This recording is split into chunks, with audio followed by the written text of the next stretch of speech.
You are not checked by your performances. You are checked by how you handled failures. Fortune 500 के बारे में तो आपने सबने सुना है ना, Fortune 500 कंपनीज, उसमें से कहीं सीईओज को मैं मिला हूं, नेशनल इंटरनेशनल सेमिनार्स में हम मंच पे साथ में रहे हैं। अभी 2 साल पहले शिव खेरा और हम लोग साथ में थे, बहुत अच्छी बातचीत वार्तालाप हम मंच पे बैठे तब हुआ था।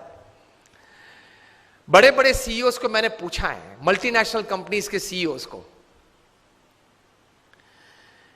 कि the person to whom you are paying more than 10 crore rupees per annum in salary, what do you ask them in their interviews?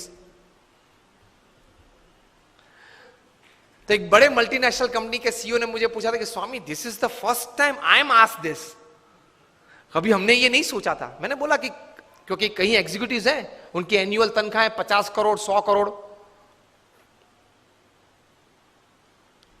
मैं जागृत अवस्था में बोल रहा हूं।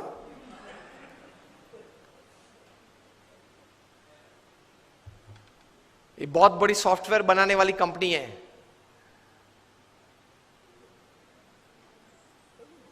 हाँ, इन्फोसिस नहीं, इंडियन कंपनी है, अमेरिकन कंपनी है। एलिसन उनका सीईओ है, एलिसन। ऑरेकल कंपनी है, आप नेट पे जाके ऑरेकल खोलना, एलिसन नाम डालना और उनकी तनख्वाह आप देखना। पिछले 5 साल की उनकी एवरेज तनख्वाह है $400 million per year. Silence. $400 million, $1 million मतलब 65 करोड़ गिन लो, चलो राउंड फिगर 70 करोड़ गिन लो। $1 million is, that is $10 lakh is 7 crore rupees. So 400 million is 2800 crore rupees per annum salary. अब देख लेना, मैं नाम देता हूं, Allison, ELLISON, he is the CEO of Oracle। अब नाम देख लेना। अभी परसों ही आपने सुना होगा सुंदर पिचाई का, गूगल के सीईओ, पर डे की सैलरी 3.5 करोड़। परसों ही न्यूज थे, हाँ 2 दिन पहले न्यूज थे।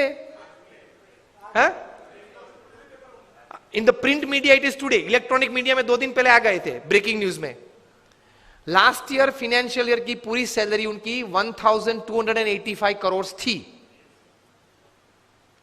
टू बी एग्जैक्ट 1285.5 करोड़, मतलब रोज की तनख्वाह 3.5 करोड़ की। सुंदर पिचाई, गूगल के सीईओ, अब देख लेना। मैंने इनको पूछा, इनकी एमएनसी की टर्नओवर थी 2.5 लाख करोड़ की। हम दिल्ली में एक फंक्शन में साथ में थे, मंच पे बैठे थे, मैंने उनको पूछा कि दोज एग्जीक्यूटिव्स हुम यू पे मोर देन 10 करोड़ और 25 करोड़, उनको इंटरव्यू में आप पूछते क्या हो? क्योंकि उनके पास डिग्रीज तो एक्स्ट्रा ऑर्डिनरी है, he is a double MBA from LSE और हार्वर्ड, एकेडमिक्स तो पूछना नहीं है। इतनी बड़ी तनख्वाह देते हो तो वो 10-15 साल का अनुभव तो है उसको। 10-15 साल में उसने 50,000 करोड़ 1 लाख करोड़ मैनेज किए हैं, हर साल टर्नओवर किया है, ऐसी कंपनीज में ही बड़ी बड़ी पोजीशंस में वे रहे हैं। तो उनको नेटवर्किंग में पूछना नहीं है, एडमिनिस्ट्रेशन में पूछना नहीं है, HR में पूछना नहीं है, मैनेजमेंट में पूछना नहीं है, ग्रोथ के बारे में आपकी क्या सोच है वो पूछना नहीं है। आप पूछते क्या हो उनको इंटरव्यू में? उन्होंने मुझे एक बहुत अच्छी बात बताई कि स्वामी जी, इन कक्षा के लोगों को जिनको हम ये प्रकार की तनख्वाह देते हैं, उनको इंटरव्यू में एक ही प्रश्न पूछते। I was like very surprised. मैंने बोला एक ही प्रश्न पूछते हो? कहाँ? और उनका उत्तर वे 20-25 मिनट तक देते हैं, तभी उत्तर पूरा बनता है।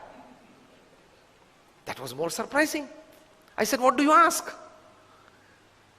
ही सेड हम एक ही प्रश्न पूछते और ये पूछते हैं, describe a big failure in your life and how did you handle it? प्रश्न क्या पूछते हैं इन कक्षा के लोगों को? Describe a big failure in your life. आपके परफॉर्मेंस के बारे में हमें कुछ पूछना नहीं है कि मैं पहली कंपनी में था, वहां 200% सेल बढ़ा दिया, दूसरी कंपनी में था, वहां 500% ग्रोथ कर दिया, वो हमें नहीं सुनना है। वो था आप लोग सब जो यहां बैठे हो, जो इंटरव्यू वाले देने आए हो, जिनको हम ये तनख्वाह देने वाले, सबके पास ऐसी ऐसी परफॉर्मेंस स्टोरीज है, ये कॉमन है, ये हमको नहीं पूछना है। पूछना क्या है? Describe a big failure of your life and how did you handle it. Simple. Performance से आपका कैलिबर का टेस्टिंग नहीं होता। वो तो किसी को भी चांस मिल जाता है, प्लेटफॉर्म मिल जाता है तो कूद लेता है। How did you handle failure? How did you handle a setback? How did you handle a fall in your life? That is important. क्योंकि अब रूटीन में जब हमारी, अगर हमने आपको हायर कर लिया, रूटीन में हमारी कंपनी चलती होगी, तो आप तो अच्छा परफॉर्मेंस दिखाए नहीं वाले हो। लेकिन कंपनी में अगर बड़ी आफत आ गई तो आप क्या करोगे वो बताओ। बाकी तो आपकी जगह और कोई भी ये कंपनी चला लेगा। Isn't it a very important question? उसमें वो मल्टीनेशनल कंपनी के सीईओ ने मुझे बताया कि स्वामी, इसके उत्तर में उसको 20-25 मिनट हम देते हैं और उसमें भी हम ये जांच करते हैं कि किस प्रकार के विचार और प्रैक्टिसेस उसने अप्लाई किए, वो साइड में रखते हैं। किस प्रकार के एटीट्यूड्स उसने उस वक्त रखे, उस पर हम गौर रखते हैं। What we see in his answer is not what he thought during failure, not practicals what he applied to come out of that failure. What we see is what type of attitude he kept when he was a failure, when he met failure in his life. तो महान लोग ये परिस्थिति में इस प्रकार के attitudes रखते हैं। तो इसमें यह बात आती है गम खाने की। यह बहुत बड़ा विचार जो प्रमुख स्वामी महाराज ने दिए, उसमें कई प्रकार के ऐसे अर्थ आ जाते हैं। That is the greatness of life. How do you handle failures? Failure handle में सिर्फ आपका एटीट्यूड, एक ही शस्त्र आपके पास रहता है। हां, ऐसी परिस्थितियां जीवन में आएगी जब आपके मोबाइल नंबर में 400 फोन होंगे, किसको फोन करूं वो तकलीफ में आ जाएंगे आप। Even if you are the Sahara of thousands of homes, when you are lying बेसहारा in तिहार for 4 years, किसको फोन करूं? उनके मन में भी दिक्कत होगी ना कि अभी 4 साल से 10,000 करोड़ के रुपए के व्यक्ति तिहार में हैं, किसको फोन करते होंगे वो? मोबाइल में तो होंगे 1000 से ज्यादा नंबर।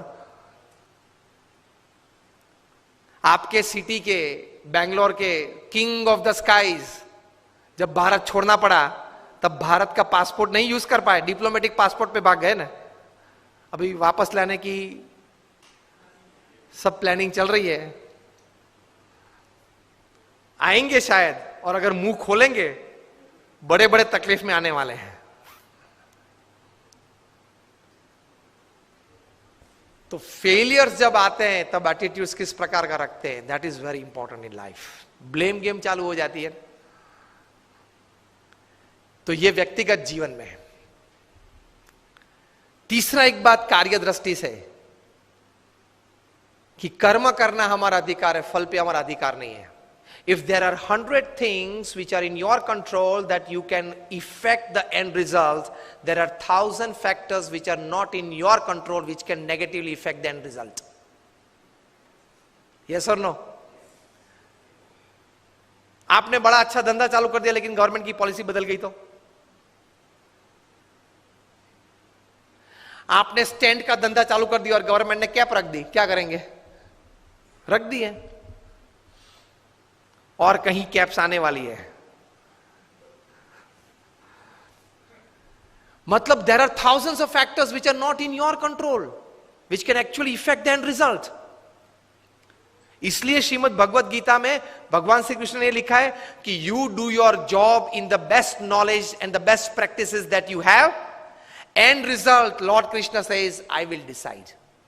आपके पूर्व के जो कर्म हैं, आपने जिस भावना से वो कर्म किया है, जिस स्वार्थ से वो कर्म किया है, जिस एक दोनों को धक्का मार के आगे निकल गए हो, वो सब भी गिनती में तो लेना पड़ेगा ना।